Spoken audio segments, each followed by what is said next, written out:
Morning বন্ধুরা, আমি পারমিতার বাড়িতে নতুন ব্লগ নিয়ে হাজির হয়ে গেছি। এখন বাজে মোটামুটি 7:30 মতো। অদিত্য এখনও ঘুমোচ্ছে। অদিত্যকে আজকে স্কুল পাঠায়নি, আসলে ওর মাঝে শরীরটা খুব খারাপ হয়েছিল। তোমার সিজন চেঞ্জের সময় বুঝতেই পারছো, একটু জ্বর জ্বর এসেছিলো, সেই জন্য আপাতত ওকে স্কুলে কয়েকদিন পাঠায়নি। দেখি কালকে থেকে ভেবেছি পাঠাবো, সেই জন্য ও এখনও বেশ চিন্তা হয়ে ঘুমাচ্ছে। আর এদিকে দেখে আমি উঠেছি অতনুর ভাতটা চাপাবো বলে, ওকে একটু কিছু টিফিন করে দেবো। মাও উঠে গেছে, বাবাও উঠে গেছে। মায়ের আজকে একটু ব্লাড নিয়ে গেল সকালবেলায়, কয়েকটা টেস্ট করাবে বলে, সেই জন্য মাকে বললাম তুমি একটু শর্ট করে উঠো, আমি আপাতত এখন চাপাই রান্নাটা। তো চলো ব্লগটা শুরু করা যায়। অতনু চলে এদিকে ভাত চাপিয়ে দিয়েছে, আর এদিকে আমি সবজিগুলো কেটে নিচ্ছি, আর ওইদিকে বাবা চা করছে, দাদা দেখাচ্ছি তোমাদেরকে। সব সবজি অবশ্য এখনো কাটা হয়নি। বাবা যে সারাদিনে কতবার চা খাবে তার কোনো ঠিক ঠিকানা নেই। আর এদিকে আমি চাউমিনের সবজিগুলো কেটে নিচ্ছি। ওই বাড়িতেও চাটা বেশিরভাগ বাবাই করে। আজ অতনু সকাল সকাল উঠেছে বলে একটু চা খাচ্ছে, না হলে একদম ভাত খেয়ে তারপরে চলে যাই। চাউমিনটাকে আগে সেদ্ধ করে নেবো বলে জল গরম করতে বসিয়ে দিয়েছিলাম।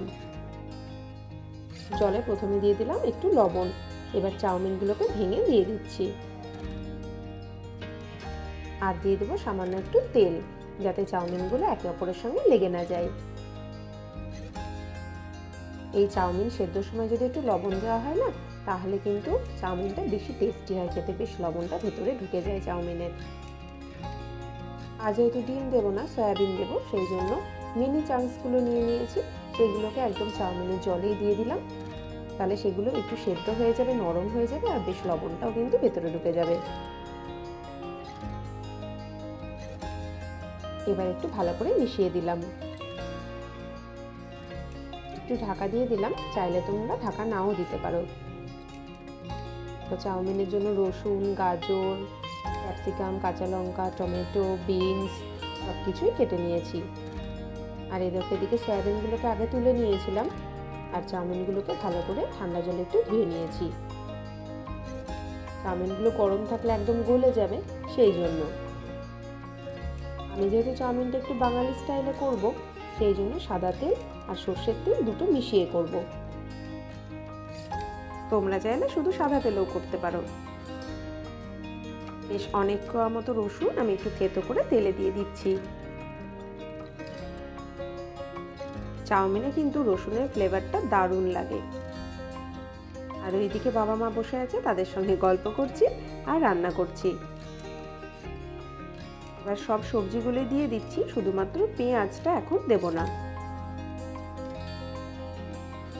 আমি যেহেতু টমেটো সস দেবো না, সেই জন্য টমেটো নিয়ে নিয়েছি। যে বললাম বাঙালি মতো করব, সেই জন্য কিন্তু আলু দিয়ে দিচ্ছি। ছোটবেলায় মায়েরা কিন্তু আলু দিয়েই চাউমিন করে দিত, তাই না বলো? এবার পরিমাণ মতো দিয়ে দিচ্ছি লবণ আর হলুদ। তোমরা চাইলে হলুদটা স্কিপও করতে পারো। যেহেতু আলু আছে, তাই অল্প একটু জল দিয়ে দেবো, যাতে ভালো মতো সবজিগুলো সেদ্ধ হয়ে যায়। দিয়ে ঢাকা দিয়ে সবজিগুলো সেদ্ধ করে নেব। বাবা রতনু গেল একটু সবজি বাজারে, আর মাছ আনবে বলে। চাউমিনে দেবো বলে মাকে বললাম একটু ধনেপাতাটা কেটে দিতে। এই দেখো সবজিগুলো ভালো মতো সেদ্ধ হয়ে গেছে। এইবার আমি পেঁয়াজগুলোকে দিয়ে দিচ্ছি, হাত দিয়ে একটু ক্রাশ করে দিয়ে দিচ্ছি। এই পেঁয়াজটা দিলে না ঠিকমতো ভাজা হয় না, আর নিচে লেগে যায় খুব পেঁয়াজগুলো। দিয়ে দিলাম অল্প করে একটু জিরে গুঁড়ো আর ধনে গুঁড়ো। মিশিয়ে নিয়ে সয়াবিনগুলো এই সময়তেই দিয়ে দিচ্ছি। সয়াবিনগুলোকে চিপে জল বার করে নিয়ে তারপরে কিন্তু দিচ্ছি। দিয়ে আরো 2-3 মিনিট মতো আমি ফ্রাই করে নিচ্ছি। এবার দিয়ে দিচ্ছি আগে থেকে সেদ্ধ করে রাখা চাউমিন।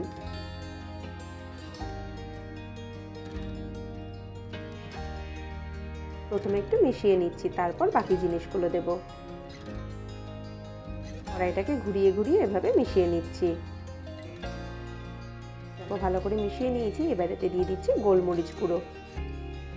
আর গোলমরিচটা কিন্তু আমি এখনই বাটলাম, সেই জন্য কিন্তু গোলমরিচটা দিয়ে কিন্তু আরো বেশি টেস্টি লাগবে খেতে। আর দিয়ে দিচ্ছি ধনেপাতা কুচি। এবার সমস্ত জিনিসগুলো আরো একবার ভালো করে মিশিয়ে নিচ্ছি।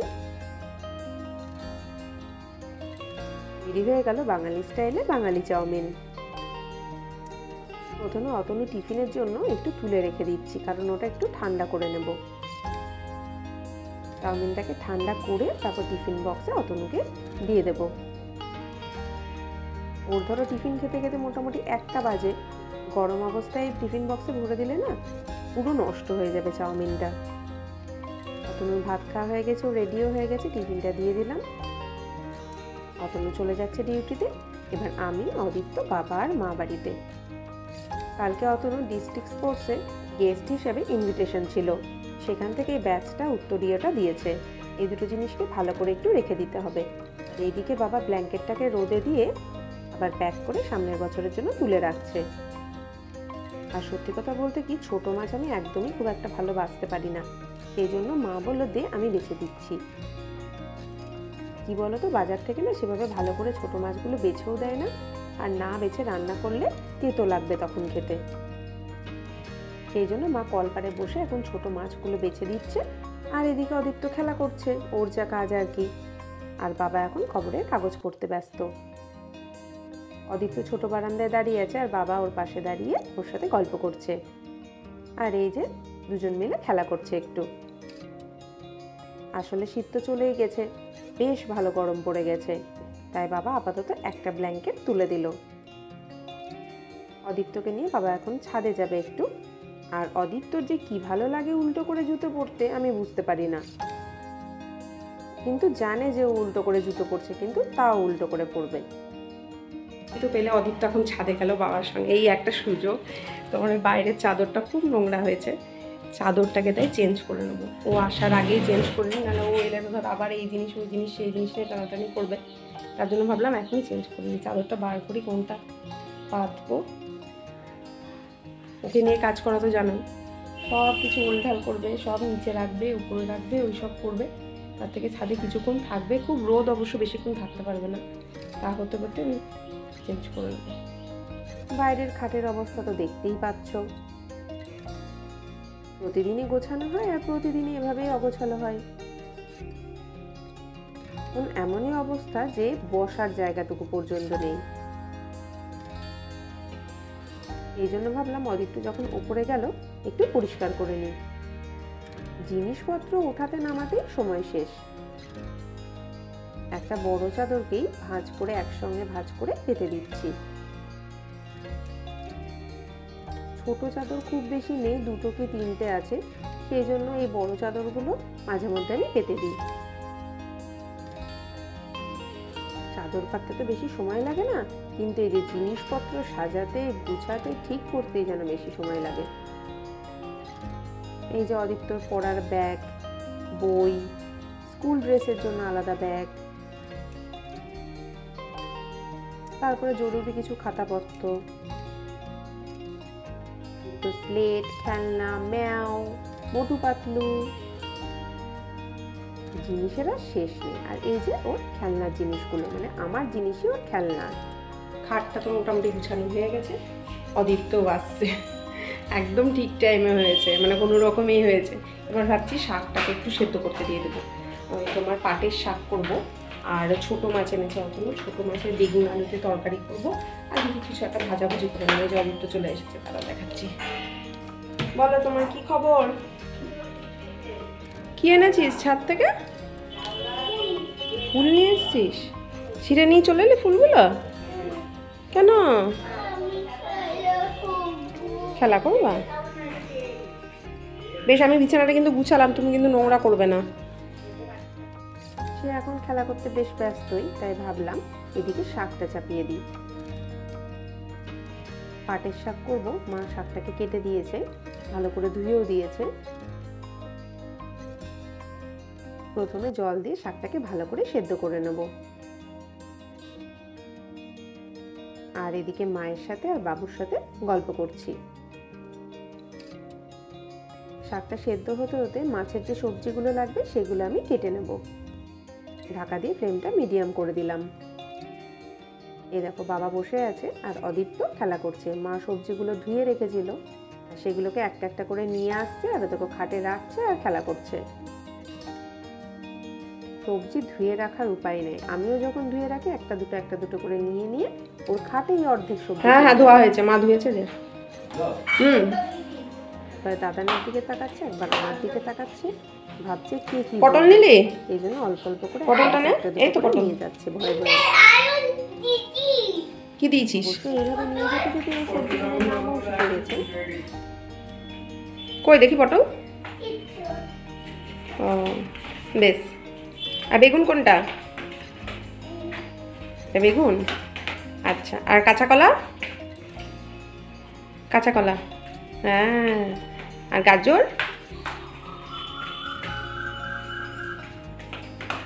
আর শিম, বাহ, হ্যাঁ বেশ। এবার খেলা করো।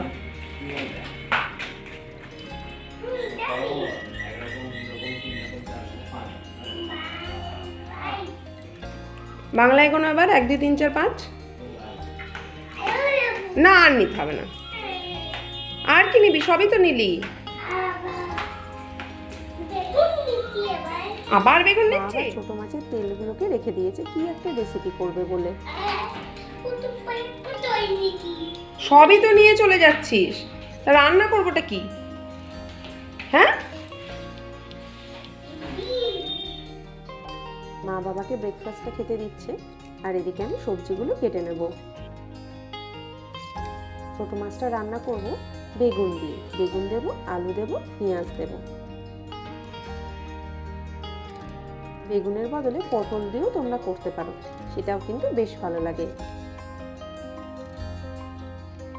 বেগুনগুলো বেশ কচি কচি আছে বলে বেগুনটা দিয়ে করলাম। গরমকাল পড়ে গেছে, এখন তো পটল দিয়েই সবসময় চালাতে হবে। মাছের এখন সব কাটা হয়নি, ভাবলাম শাকটা চাপিয়ে দিই।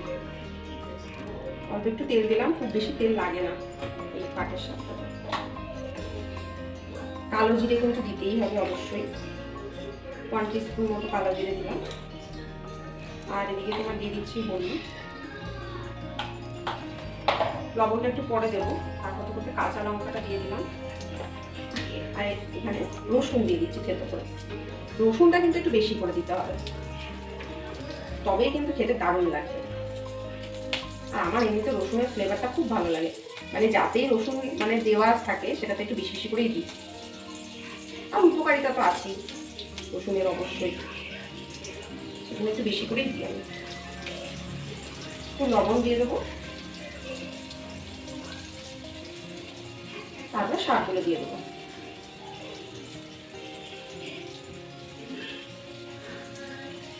খুব তাড়াতাড়িও হয়ে যায় আর খেতেও কিন্তু বেশ টেস্টি লাগে। অন্য শাকে ধরো ভাজা ভুজি করার ঝামেলা থাকে, এটাতে কিন্তু সেরকম কোনো ঝামেলা নেই, সেজন্য বেশ তাড়াতাড়ি হয়। খুব বেশি লবণ লাগে না শাকে, সেজন্য অল্প করেই দিলাম।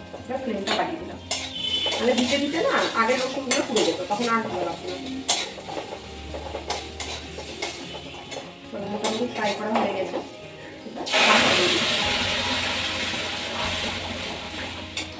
শাকটা কিন্তু খুব বেশি ঝোলও ভালো লাগে না, আর একদম মানে টাইটও কিন্তু ভালো লাগে না। অল্প অল্প ঝোল থাকবে, সেটাই কিন্তু বেশ ভালো লাগবে। এই যেরকম ঝোল আছে তার থেকে একটু সামান্য কমাবে, সেটা গেলেই হয়ে যাবে। এবার একটু ফুটু, শাকটা হয়ে গেছে, এরকম অল্প অল্প ঝোল আছে। এবার আমি নিচ্ছি আমি মাছটা, এখন চাপা করে দেবো। মাছের মোটামুটি সবই কাটা হয়ে গেছে, এর ভিতরে আলু আছে, জলে দিয়ে রেখেছি। মাছটা একটু মাকে বলবো ভেজে দিতে, কারণ মা মাছ ভাজতে আমার থেকে অনেক অনেক অনেক বেশি ভালো পারে। আর বিশেষ করে ছোটো মাছ দেখবে ভাজতে গিয়ে খুব লেগে যায় কড়াইয়ে।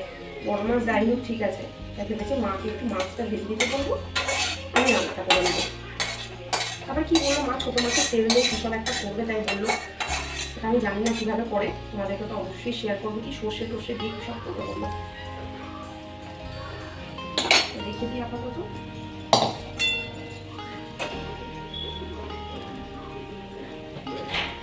মা অদীপ্তকে মধু আর তুলসী পাতার রস খাইয়ে দিল।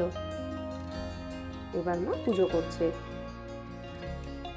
আমি সকালে হনুমান চালিসাটা শুধু পড়ে নিয়েছি, মা যখনই আসে তখনই পুজোটা অবশ্যই করে। বোতলের সব জলগুলো শেষ হয়ে গেছে, তাই ভাবলাম 7টা হতে হতে জলগুলো ভরে নিই।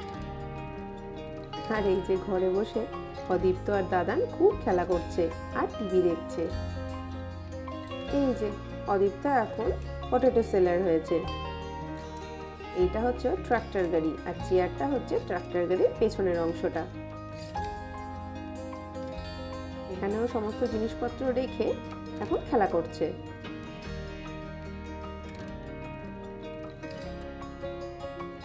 চিনতে পারছো না? ওটা তো মিছি মিছি, ওটা তো মাটির।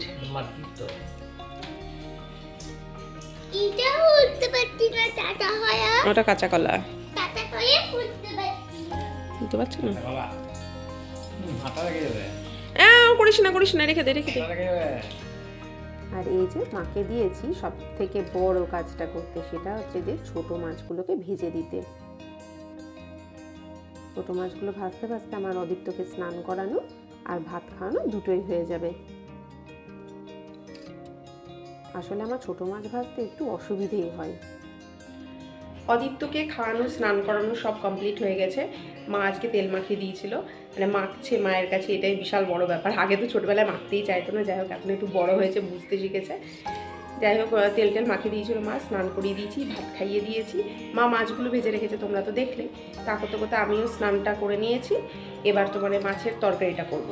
আর মা যে মাছটা করবো ওটা পরে করবো, মা একটু শুলো, তো আমি এই মাছটা করে নিই। আর একদিকে দেখি ভাত চাপালে চাপিয়ে দেবো। ওই যে বাবা আছে ঘরে, বাবু টিভি দেখছে, অদীপ্ত টিভি দেখছে, আর বাবা এখন পায়চারি করছে, মানে ওকে পাহারা দিচ্ছে আর কি। আর আমি যাই দেখি রান্নাটা করে নিই। তাহলে তেলটা গরম হয়ে গেছে, তেলে প্রথমে একটু নুন দিয়ে দিচ্ছি, একটু হলুদ। প্রথমে দেখো এখানে যে বেগুনগুলো আছে, প্রথমে বেগুনগুলোকে ভেজে নেবো। বেগুনগুলোকে ভেজে তুলে নেবো, নাহলে কি বলতো গলে যাবে আর খেতেও খুব একটা ভালো লাগবে না। পরে আবার বেগুনগুলো দেবো। বেগুনগুলো আগে ভেজে নিচ্ছি, বেশ লাল করে ভেজে নেবো। এইদিকে ভাতটা চাপিয়ে দিচ্ছি, কারণ কি বলতো বাবা স্নানে যাবে, আর স্নান করলে হয়তো খুবই পেয়ে যাবে। তাহলে তো ভাতটা হোক। আর এদিকে দেখো বেগুনটা ভেজে তুলে নিয়েছি। এবার তেল দিয়ে দিচ্ছি, 5 ফোড়ন দিয়ে দিচ্ছি,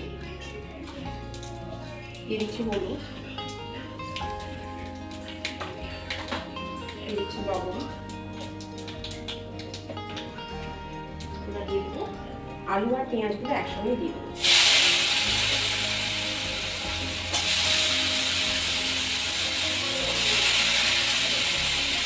তোমরা যে যেরকম আলু খেতে সেরকম আলু দেবে, আমাদের আবার আলু খেতে বেশ ভালোই লাগে। পেঁয়াজটাও দিয়ে দিলাম, আর একটু কাঁচা লঙ্কা দিয়ে দিলাম। টমেটোটা পড়ে যাবে, আমি আলু কিছু জিনিস দেবো, তখন টমেটো দেবো।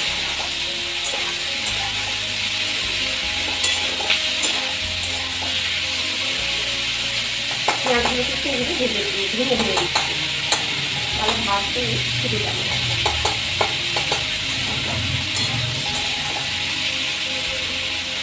অদীপ্ত এখন টিভি দেখছে আর জল খাচ্ছে। এটা জানি জল দিয়ে অনেকক্ষণ ঠিকঠাক পাবে, আর টিভি জল চালিয়ে দিয়েছি, সেজন্য ভালোই মজা করে। এটা একটু লাল লাল করে একটা ভেজে নিয়ে এটা সুন্দর করে ভাজা হয়ে গেছে। এবার এতে টমেটোটা দিয়ে দিচ্ছি আদা বাটা,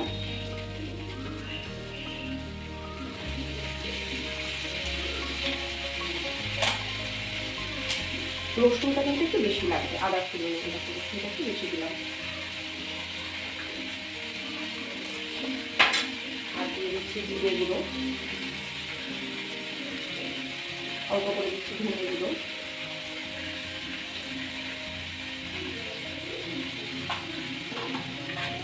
মশলাটা যাতে না ফুটে একটু জল দিয়ে দিচ্ছি, মশলাটাকে কষাবো। আর লবণ হলুদটা আগে দিয়েছি, সেজন্য আর লবণ হলুদ কিছুই দিচ্ছি না। ফ্লেমটা একদম লো করে দিলাম, ভালো করে একটু মিশিয়ে দিচ্ছি।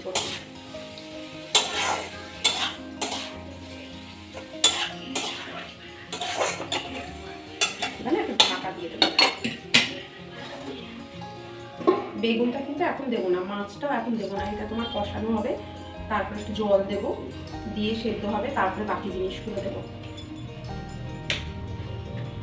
এগুলোকে আপাতত ঢুকিয়ে রাখি ফ্রিজে। এখন আপাতত সুন্দর করে কষানো হয়ে গেছে, মশলার সুন্দর গন্ধ বেরিয়ে গেছে, টমেটোগুলো কিন্তু ভালো করে সেদ্ধ হয়ে গেছে। আমি যেহেতু একটু তেলটা কম দিয়ে রান্নাটা করছি, সেজন্য তোমাদেরকে আমি তেলটা দেখাতে পারছি না। আর একটু বেশি তেল দেবো, কিন্তু তেলটা যে ভালো মতো ছেড়ে গেছে সেটা বোঝা যেত। মশলার কাঁচা গন্ধটা চলে গেছে, ওতে বোঝাই যাচ্ছে যে মশলাটা ভালো মতো কষানো হয়ে গেছে।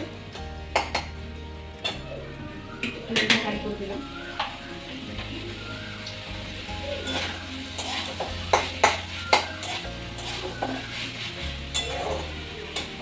জল দিয়ে দিচ্ছি।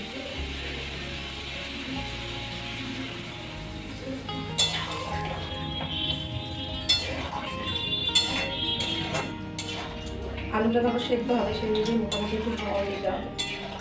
আপাতত এইটুকুনি দিলাম, কিন্তু আমার মনে হচ্ছে একটু ঢাকা দিয়ে দিলাম, একটু ফুটুক, একটুখানি হোক, তারপরে আমি বেগুনটা দেবো। আর মাছটা তো অনেকটা পরে দেবো, নাহলে ধরো ভেঙে যাবে মাছগুলো, সেই জন্য ভালো লাগবে না খেতে। আলুটা মোটামুটি সেদ্ধ হয়ে গেছে, এবার না সেগুলো বেগুনগুলো দিয়ে দিলাম।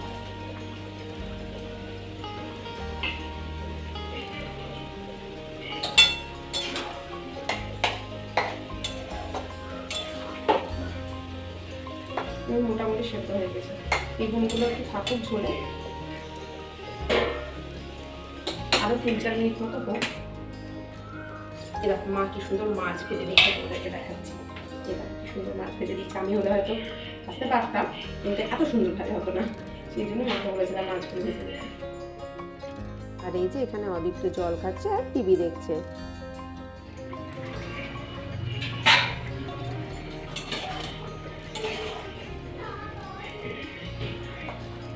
আলুগুলো ভালো মতো সেদ্ধ হয়ে গেছে, সব মাছগুলো দিয়ে দিলাম।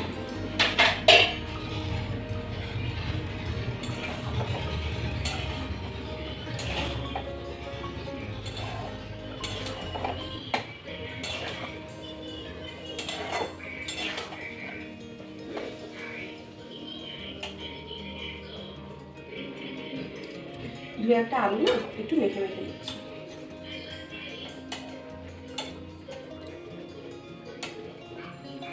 আর কিন্তু জিনিসটা বাকি আছে, একটু ফুটুক। দেখেছো তো ঝোলটা কতটা কমে গেল, মাছটা আরো ঝোল টেনে দেবে।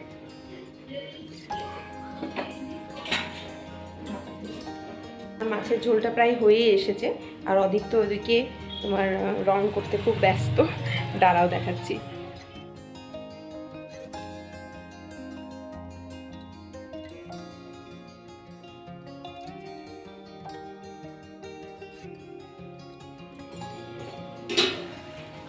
দেখো একদম থকথকে হয়ে গেছে। মাছটা দিয়ে কিছুক্ষণ রাখলে ধরো মাছের ফ্লেভারটা ঝোলে চলে আসবে। এবার দিয়ে দিচ্ছি অল্প করে একটু চিনি, সামান্য একটু গরম মশলা গুঁড়ো দিয়ে দিচ্ছি, খুব অল্প দিলাম, আর গরম মশলা মানে একটু দিলে যেন বেশি হয়ে যায় তাই মনে হয় আমার। আর গন্ধ গরম মশলা যদি বেশি বেরোয় তাহলে মাছের ফ্লেভারটা ধরো নষ্ট হয়ে যাবে, সেজন্য খুব অল্প করে দিলাম।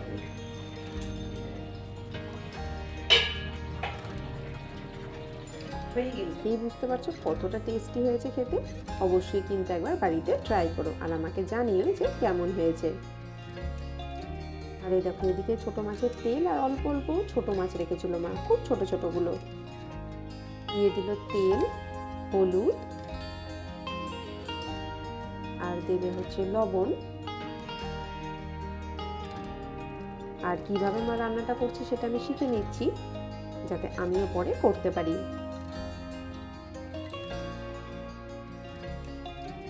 সর্ষেটা তো আমি শুকনো বেটেই রাখি অনেকটা করে, সেটা তো তোমরা জানোই।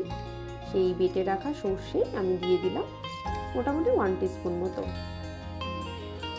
দিয়ে দিল কাঁচা লঙ্কা কুচি। এবার আমি চাপাচ্ছি, ভালো করে আগে একটু মিশিয়ে নিলাম। আর মা এখন পেঁয়াজ কুচি করছে। এই দেখো পেঁয়াজটাও দিয়ে দিল মা, দিয়ে আবারও ভালো করে একটু মিশিয়ে নিল, দিয়ে একদম লো ফ্লেমে রান্নাটা করছে মা। আর আমি আর মা তো গল্প করছি, বুঝতেই পারছো।